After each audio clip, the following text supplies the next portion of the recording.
Hello dear students, welcome to this YouTube channel. मेरा नाम है देवेंद्र और आज की वीडियो में हम लोग बात करने वाले हैं मोल कॉन्सेप्ट की।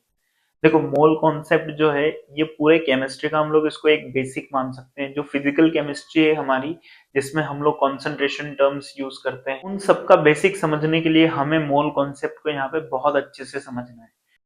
मोल कॉन्सेप्ट की स्टार्टिंग करते हैं हम लोग यहाँ पे। अगर आप चैनल पर नए हो तो चैनल को सब्सक्राइब कर लो और वीडियो को लाइक जरूर कर देना। देखो, सबसे पहला टॉपिक जो मोल कॉन्सेप्ट का हम लोग पढ़ने वाले हैं वो क्या है? Atomic mass. एटॉमिक मास, आप इसके नाम पे जाओ, देखो एटम और मास, यानी कि किसी एटम का जो मास होता है ना, उसी को हम लोग क्या बोल देते हैं? एटॉमिक मास बोल देते हैं। वैसे इसकी स्टैंडर्ड हम लोग डेफिनेशन भी देखेंगे अभी। बट कोई भी एटम होता है तो एटम के पास क्या होता है? एक न्यूक्लियस होता है, और उस न्यूक्लियस में जो प्रेजेंट न्यूक्लियॉन्स होते हैं, यानी कि प्रोटॉन एंड न्यूट्रॉन। न्यूक्लियस किसी एटम का सेंटर होता है, उस सेंटर के अंदर क्या होते हैं? प्रोटॉन्स एंड न्यूट्रॉन्स प्रेजेंट होते हैं। तो उसके जितने भी नंबर ऑफ प्रोटॉन्स और नंबर ऑफ न्यूट्रॉन्स उसमें अवेलेबल है, अगर मैं उनका सम कर देता हूं, यानी कि जितने भी न्यूक्लियॉन्स उसके अंदर प्रेजेंट है, अगर उनका सम कर देते हैं तो हमें यहाँ पे जो नंबर मिलता है वो होता है उसका एटॉमिक मास। अच्छा, ये एटॉमिक मास जो होता है ये रिलेटिव एटॉमिक मास होता है। उसका एक्चुअल एटॉमिक मास किलोग्राम में आता है या ग्राम में आता है, जो अलग होता है। ठीक है, ये होता है हमारे पास एक प्योर नंबर। जैसे हम लोग बात करते हैं, हम ऑक्सीजन का एटॉमिक मास कितना लेते हैं? 16। तो ये 16 सिर्फ एक रिलेटिव एटॉमिक मास है। ये मैं अभी यहाँ पे प्रूव करके बता दूंगा आपको। ठीक है, तो सबसे पहली चीज हम यहाँ पे क्या देखेंगे कि जो नंबर ऑफ प्रोटॉन्स और नंबर ऑफ न्यूट्रॉन्स है, उनका अगर सम कर देते हैं तो हमारे पास एक नया नंबर आता है, जिसको हम लोग क्या बोल देते हैं? Atomic mass number.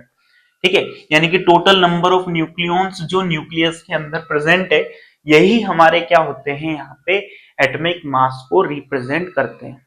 अब थोड़ा सा यहाँ पे स्टैंडर्ड थ्योरी की तरफ चलते हैं। देखो, mass of an atom of an element. आपने कोई एटम लिया, ठीक है, वैसे ले नहीं सकते हम लोग एटम, बट इमेजिन करो कि आपके पास एक एटम है। तो उस एटम का जो मास है ना, किसमें? किलोग्राम में। ठीक है, उस एटम का मास लिया आपने किलोग्राम में, और आपने एक एटम लिया कार्बन 12 आइसोटोप का। देखो, कार्बन जो होता है वो 12 की फॉर्म में भी मिलता है और कार्बन 14 की फॉर्म में भी मिलता है। हमें कौन सा कार्बन लेना है? कार्बन 12। कार्बन 12 का एक एटम लिया। इमेजिन करो, कार्बन 12 का हम लोगों ने एक एटम लिया और उस एटम के मास को 1/12 से मल्टीप्लाई किया, यानी कि उसके 12 पार्ट्स कर दिए। ठीक है, mass of one atom of carbon 12, और उसके कितने पार्ट कर दिए? 12, यानी कि उसका 1/12 पार्ट। अगर मैं उससे किसी एटम के मास को, किलोग्राम में जो मास आ रहा है, उसको डिवाइड कर दूं, ठीक है, अगर मैं सबसे पहले एक कार्बन का एटम लेता हूं, कार्बन 12 का, उसका जो मास आता है उसका क्या करता हूं? 1/12 कर देता हूं। ठीक है, तो ये 1/12 into mass of one atom of carbon. इससे मैं किसको डिवाइड कर देता हूं? Mass of an atom of any element. कोई भी एलिमेंट हो सकता है, उसके मास, उसके एक एटम के मास से मास को मैं क्या करता हूं? इस 1/12 वाले फैक्टर से डिवाइड कर देता हूं। तो यहाँ पे जो मेरे पास नंबर आएगा ना, वही होगा रियल में क्या? Relative atomic mass, RAM। इसको रिलेटिव एटॉमिक मास कहेंगे, या डायरेक्टली शॉर्ट टर्म में क्या कहेंगे? इसको एटॉमिक मास कहेंगे। One atom is how much heavier than 1/12 part of C12 atom, यानी कि कार्बन 12 का एक एटम है ना, उसका 1/12 करो पहले तो कितना नंबर आएगा आपके पास? 1.004 ऐसा कुछ नंबर आएगा। ठीक है, ये वन आया ना, इस वन से आप क्या कर दो? इसको डिवाइड कर दो, किसको? Mass of an atom of an element. किसी भी एलिमेंट के मास को क्या कर देंगे? यहाँ पे डिवाइड कर देंगे, तो हमारे पास क्या आ जाएगा? Relative atomic mass. यूनिट क्या होती है? जरा देखो, यूनिट होती है इसकी AMU, एटॉमिक मास यूनिट। भाई, जैसे पहले के टाइम पे हम लोग किराने की दुकान पे जाते थे तो वहां पे हमको बैलेंस मिलता था। बैलेंसिंग के लिए एक मशीन होती थी, ठीक है, जिसमें एक साइड हम बाट रखते थे। ठीक है, भाई 1 किलोग्राम का बाट, 2 किलोग्राम का बाट। तो वैसे ही एक एटम को मेजर करने के लिए, एक एटम का मास मेजर करने के लिए कि भाई एटम कितने किलोग्राम का है, वैसे किलोग्राम का नहीं होता, बहुत छोटा होता है एटम, तो उसकी यूनिट हम लोगों ने, यानी कि उसका बाट हम लोगों ने किसको बनाया है? AMU को। AMU वो नंबर है जिससे आप किसी भी एटम के रिलेटिव मास को क्या कर सकते हो?